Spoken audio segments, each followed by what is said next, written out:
Hello students, class 9 के question paper pattern में आपका स्वागत है। और इसमें हम बात करेंगे कि किस किस तरह से क्वेश्चंस आएंगे और हमें उन्हें किस तरह से करना है। मैं यहाँ पर कुछ क्वेश्चंस भी आपको डील करके बताऊँगा कि कैसे हमको क्वेश्चंस को प्रिपेयर करना है। ज़रूरी नहीं कि आप यही क्वेश्चन आएंगे, लेकिन ये ज़रूरी है कि आप पैटर्न अच्छे से समझ लें, लिखने का तरीका समझ लें और अच्छे से आप अपना पेपर दें। तो चलिए शुरू करते हैं।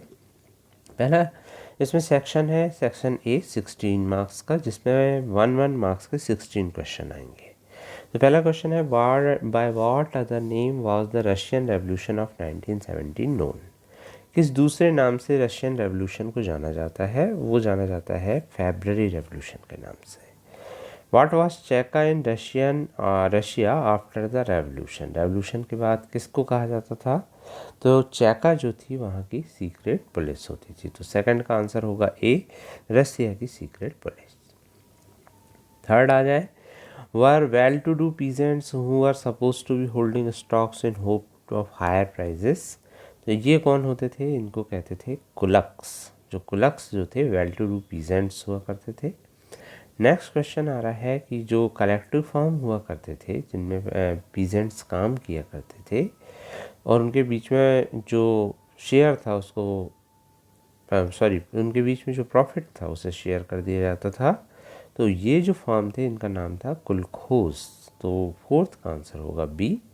फिर आते हैं, which among the following group was against any kind of political and social change. कौन सा ग्रुप था जो किसी भी प्रकार का पॉलिटिकल और सोशल चेंज नहीं चाहता था? वो थे कौन? कंजर्वेटिव। कंजर्वेटिव नहीं चाहते थे कि किसी भी प्रकार का सोशल और पॉलिटिकल चेंज आए। How can you say that liberals were not Democrats. तो लिबरल्स को हम कैसे कहेंगे कि भाई वो लोग डेमोक्रेट नहीं थे? तो पहली बात तो वो यूनिवर्सल फ्रेंचाइज पे विश्वास नहीं करते थे, ये बात भी सही है। और वो ये कहते थे कि भाई मैन ऑफ प्रॉपर्टी को ही केवल अधिकार होना चाहिए और वुमेन को अधिकार नहीं होना चाहिए। तो ये सब चीज़ें जो है दिखाती हैं कि वो जो थे डेमोक्रेट्स नहीं थे, क्योंकि डेमोक्रेसी में ऐसा नहीं होता। डेमोक्रेसी में इनका अपोजिट होता है। यूनिवर्सल एडल्ट फ्रेंचाइज पर लोग विश्वास करते हैं। ठीक है, फिर हम आगे बढ़ते हैं। और वुमेन को भी इसमें वोट डालने का अधिकार होता है डेमोक्रेसी में, और सब व्यक्तियों को जो है वोट डालने का अधिकार होता है, चाहे वो गरीब हो या अमीर। लेकिन यहाँ लिखा है कि केवल प्रॉपर्टी वाले मैन को वो लोग मानते थे कि भाई अधिकार, वोट देने का अधिकार होता है। फिर who led Bolshevik group in Russia during Russian revolution. Russian revolution के समय बोल्शेविक ग्रुप को किसने लेके लीड किया था? तो वो थे लेनिन। तो 7 का आंसर होगा सी, लेनिन। वॉल स्ट्रीट एक्सचेंज कहाँ पर है? तो ये भी बहुत फेमस क्वेश्चन है और बहुत अच्छा क्वेश्चन है। तो ये है अमेरिका में। Which country was defeated after first world war. First world war के बाद निम्न में से कौन सा देश था जो हार गया था? तो वो था जर्मनी। फिर है, फर्स्ट वर्ल्ड वॉर का जो स्पैन था वो कितना था? तो वो था फर्स्ट वर्ल्ड वॉर का 14 to 18। इसका आंसर होगा बी। हिटलर जो था वो जर्मनी का चांसलर कब बना था? हिटलर जो था जर्मनी का चांसलर बना था 1933 को। फिर है, हु कुड एंटर जुंगवाक। अब जुंगवाक के बारे में आपने पढ़ा होगा कि ये एक ऐसा क्लब बनाया था जिसमें हिटलर जो था वो जैसे ही 14 ईयर का यूथ होता था तो उसे इसमें एंट्री कर देता था। तो इसका आंसर होगा 14 ईयर ओल्ड बॉय। इसका आंसर होगा सी। फिर है, सबसे ज़्यादा वर्स्ट सफ़रर कौन थे जर्मनी में? नाजी जर्मनी में सबसे ज़्यादा जो सफ़रर थे वो थे ज्यूज़, क्योंकि जो हिटलर था वो ज्यूज़ से हेट करता था। फिर हिटलर ने कौन सा स्लोगन दिया था जो एग्रेसिव पॉलिसी को सपोर्ट करने के लिए? तो बता सकते हैं आप कौन सा दिया था? ये दिया था, one people one empire and one leader. फिर है, which one of the following places receives the highest rainfall in the world. अब देखिए, जो इसके पहले क्वेश्चन थे वो हिस्ट्री के थे। अब हम जो क्वेश्चन पढ़ने जा रहे हैं ये ज्योग्राफी के हैं। तो इस तरह से सभी पार्ट से आपसे क्वेश्चन पूछेंगे। ऐसा नहीं कि केवल एक ही पार्ट से पूछे, सभी पार्ट से। और किसी भी प्रकार का क्वेश्चन पूछा जा सकता है। ऐसा नहीं है कि केवल यही क्वेश्चन पूछा जाएगा। तो विच one of the following places receive the highest rainfall in the world, तो ये है मौसिनराम और इसका आंसर है बी। फिर है the wind blowing in the northern plain in summer, northern plain में जो विंड बहती है उसे क्या कहा जाता है, उसे कहा जाता है बताइए लू। नेक्स्ट क्वेश्चन है which one of the following causes rainfall during winter in north western part of India, बताइए निम्न में से किस कारण से north western part of India में बारिश होती है, वो भी ठंड के मौसम में, वो होती है बताइए किसके कारण, western disturbance. Monsoon arrives in India approximately, कब आता है मानसून, तो मानसून इंडिया में आता है अर्ली जून में। फिर है most part of India receive rainfall during which of the following month, किन मंथ में इंडिया में सबसे ज़्यादा बारिश होती है, बता सकते हैं आप, बहुत ही आसान है, ये है जून टू सितंबर। फिर आगे बढ़ते हैं which wind brings widespread rainfall over the mainland of India, तो कौन सी विंड लाती है हमारे यहाँ मानसून, तो वो है साउथ वेस्ट मानसून विंड। फिर आगे बढ़ते हैं which of the following type of vegetation does not rubber belong, rubber जो है वो किस में नहीं पाया जाता, रबर किस में पाया जाता है, तो रबर का जो ट्री है वो ट्रॉपिकल एवरग्रीन फॉरेस्ट में पाया जाता है, तो इसका आंसर होगा डी, ट्रॉपिकल एवरग्रीन फॉरेस्ट। फिर है कौन सा स्टेट जो है जहाँ पर सिमलीपाल बायो रिजर्व है, बताइए सिमलीपाल कहाँ पर है, सिमलीपाल जो है वो उड़ीसा में है, ठीक है, नंदनकानन और सिमलीपाल जो है दोनों उड़ीसा में है, ध्यान रखिएगा, ये बहुत इंपॉर्टेंट क्वेश्चन है।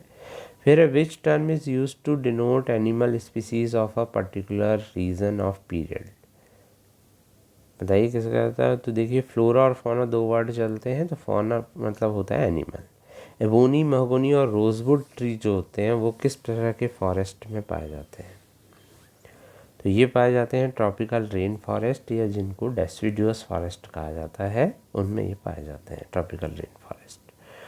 ठीक, आगे बढ़ते हैं the constituent assembly adopted the constitution of India on, अब देखिए यहाँ से शुरू होगा क्वेश्चन सिविक्स के, तो इस तरह से हमें जो है क्वेश्चंस को वो वाले क्वेश्चन प्रिपेयर करने हैं जिनमें कोई डेट हो या कोई जिसमें लॉजिकल बात हो रही हो, इस तरह के क्वेश्चंस जनरली पूछे जाते हैं।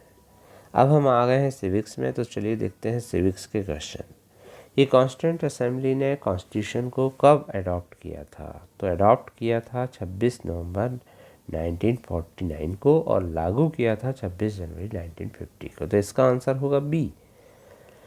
इम्प्लीमेंट करने की बात होती तो आंसर होता ए, कि कब इम्प्लीमेंट हुआ था, तो ए वाला आंसर आता है। फिर how many members had the constituent assembly that wrote to Indian constitution, कितने कॉन्स्टिट्यूएंट असेंबली में मेंबर थे, तो 299। फिर कौन सा जो टर्म है जिसमें प्रियम्बल नहीं है जो हमारे प्रियम्बल में, वो शब्द है रिलीजन। इंडियन कॉन्स्टिट्यूशन को इफेक्ट में कब लाया गया था, तो ये आया था 26 जनवरी 1950 को। कॉन्स्टिट्यूशन जो होता है वो एक शॉर्ट सेंटेंस जिसमें उसकी बेसिक वैल्यू होती है कॉन्स्टिट्यूशन की, उसे क्या कहा जाता है वो शॉर्ट सेंटेंस को, इसको कहते हैं कॉन्स्टिट्यूशन की preamble. What is an election held for only one constituency to fill the vacancy cause due to the death और रेजिग्नेशन ऑफ अ मेंबर, वो इलेक्शन जो किसी मेंबर की डेथ के बाद, मतलब कहीं पर कोई मेंबर था और वहाँ पर डेथ हो गई उसकी, और उसके बाद फिर जो इलेक्शन होता है उसे किस तरह का इलेक्शन कहते हैं, उसे कहते हैं बाय इलेक्शन। हमारी कंट्री कितनी कॉन्स्टिट्यूंसी में डिवाइडेड है, तो हमारी कंट्री जो है वो 543 कॉन्स्टिट्यूंसीज में डिवाइडेड है, तो 31 का आंसर होगा बी।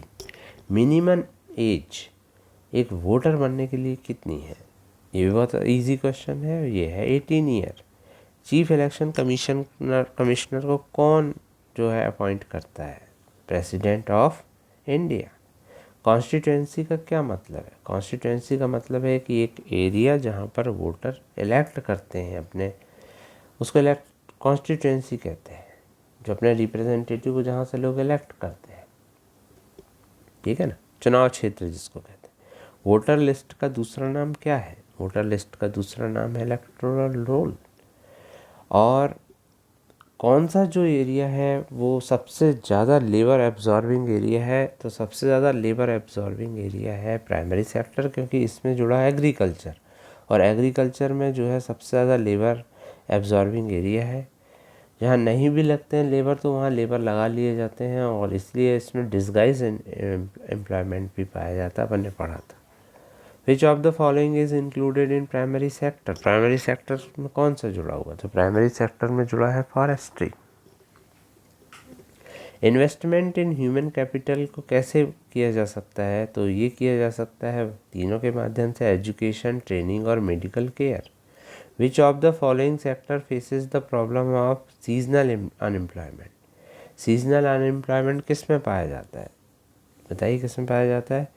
ये भी एग्रीकल्चर में है कि भाई जिस सीज़न में बारिश होगी या जिस सीज़न में काम होगा, तो कई सीज़न ऐसे रहते हैं जिनमें उनके पास कोई काम ही नहीं होता, इसलिए सीजनल अनएम्प्लॉयमेंट भी पाया जाता है। फिर है if a person can not find job during some month of year, कुछ समय ना मिले तो इसे कौन सा अनएम्प्लॉयमेंट कहा जाएगा, ये कहलाता है, ये अनएम्प्लॉयमेंट होना चाहिए, तो जिस तरह का अनएम्प्लॉयमेंट कहलाता है seasonal unemployment. Quality of population किस पर डिपेंड करती है, क्वालिटी ऑफ पॉपुलेशन इन सभी चीज़ों पर डिपेंड करती है।